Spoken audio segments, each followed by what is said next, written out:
ఈరోజు అందరూ చెబుతున్నామంటున్నారు, అందరము సువార్తికులమే అంటున్నారు, అందరూ సువార్త చెబుతున్నామని అంటున్నారు. కానీ ఒక్కసారి ఆలోచించండి, ఆ సువార్త ఆత్మను రక్షించేదా, శరీరాన్ని? ఆ సువార్త ఈ లోక సంబంధమైనదిగా ఉంటుందా, పరలోక సంబంధమైనదిగా ఉంటుందా? ఒక్కసారి మిమ్మల్ని మీరుగా ఆలోచించుకోండి. మీరు చేసేటువంటి ఆ సహకారం కూడా ఏ విధమైనటువంటి సువార్తకు మీరు సహకారులుగా ఉంటున్నారు? ఆత్మను రక్షించేటువంటి సువార్తనేనా?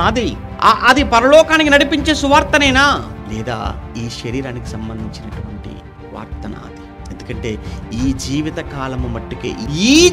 కాలము మట్టుకే మనము గాని ఒకవేళ క్రీస్తునందు నిరీక్షించిన వారమైన ఎడల మనుషులందరికంటే కూడా ఏమన్నాడు? ఈ సువార్త విని ఈ లోకంలో ఏదో గొప్పలు అయిపోదాం అనుకుంటున్నారా?